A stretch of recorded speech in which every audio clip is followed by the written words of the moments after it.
দর্শক স্বাগত জানাচ্ছি 24 ভয়েসের পক্ষ থেকে। আমি আব্দুর রহমান হীরা এবং এই মুহূর্তে অবস্থান করছি আমরা নগরীর মীরাবাজার বাইয়ার পাড়ায়। এবং আপনারা দেখছেন আমার স্ক্রিনে একটি শতবর্ষী গড়। সেই ঘরটি আপনাদেরকে আমরা দেখাচ্ছি এবং গড় নিয়ে বিস্তারিত জানার চেষ্টা করব। আপনারা আমাদের সাথে থাকুন। দর্শক, আমরা সিলেটের ইতিহাস ঐতিহ্য নিয়ে কাজ করি, তারই ধারাবাহিকতা আজকে আমরা এই শতবর্ষী গড়টি আপনাদেরকে দেখাচ্ছি এবং এই ঘর নিয়ে বিস্তারিত জানার চেষ্টা করব। আপনারা আমাদের সাথে থাকুন। পুরো ঘরটি আপনাদেরকে আমরা দেখাচ্ছি বাহির থেকে এবং আমরা ঘরের ভিতরে প্রবেশ করার চেষ্টা করব। ঘরের ভিতরটিও আপনাদেরকে আমরা দেখাবো।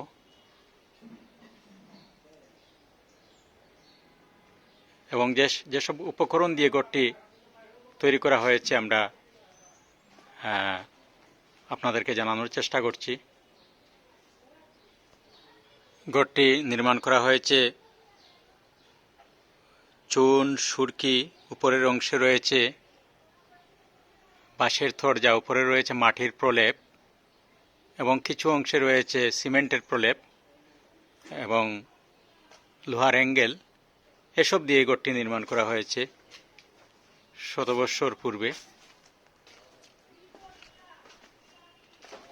এই ঘরটি নিয়ে আমরা বিস্তারিত জানার চেষ্টা করব। আমরা এখন ঘরের ভিতরে প্রবেশ করছি। আমরা প্রথমে আপনাদেরকে ঘরের ছাদ দেখাচ্ছি, কাঠের ছাদ। এই দেখুন,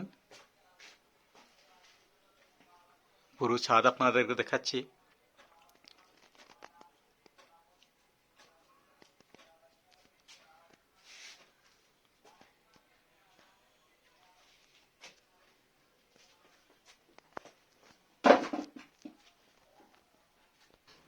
আরেকটি রুমে আমরা প্রবেশ করছি।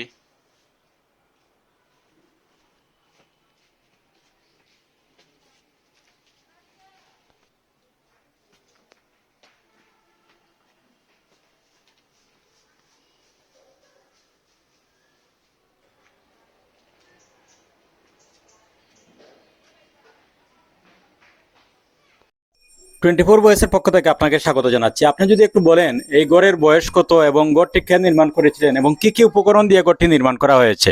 ধন্যবাদ। আমার নাম নমিতা ধর চৌধুরী। আমার শ্বশুর, আমার হাজব্যান্ডের নাম হলো রবীন্দ্রনাথ ধর চৌধুরী। ওনার বাবার নাম জিতেন্দ্রনাথ ধর চৌধুরী। উনি ঘরটি তৈরি করেছিলেন প্রায় 100 বছরের উপরে। ঘরটি তৈরি হয়েছে ইট, কাঠ, টিন এইসব দিয়ে, ঘরটি মাটি দিয়ে ঘরটি তৈরি হয়েছে। এই ঘরটি কি এখন আপনারা ব্যবহার করছেন? এখন আমরা এই ঘরটি ব্যবহার করছি। আমরা এই ঘরটি কি আপনারা রাখবেন এইভাবে? এইভাবেই থাকবে। আপনারা আপনাদের পূর্বপুরুষের স্মৃতি হিসাবে ধরে রাখবেন? এই পূর্ব স্মৃতি হিসাবে আমি অন্তত রাখবো, ছেলের বউ হিসাবে। আপনার পরবর্তী প্রজন্ম তাদের উদ্দেশ্যে কি বলবেন? তারা কি করবে তো জানি না এখন। তখন তারা কি করবে না এই ঘরেই থাকবে তো সব বলতে পারে না। তো এই ঘরটা নিয়ে কি আপনারা গর্ববোধ করেন? হ্যাঁ, অনেক গর্ববোধ করি। অনেক আরামে আমরা আছি। অনেকে 3 তলা 4 তলা মানুষকে সবই বলে যে আমাদের বাড়ি নাকি খুব আরামের বাড়ি আমাদের। অসংখ্য অসংখ্য ধন্যবাদ আপনাকে। ঘরটি যিনি নির্মাণ করেছেন, ছবিতে যাকে দেখছেন, তিনি হচ্ছেন জিতেন্দ্রনাথ ধর চৌধুরী। তিনি এই ঘরটি নির্মাণ করেছিলেন, এই শতবর্ষী ঘরটি। দর্শক, আমরা আমাদের প্রতিবেদনটি শেষ করছি।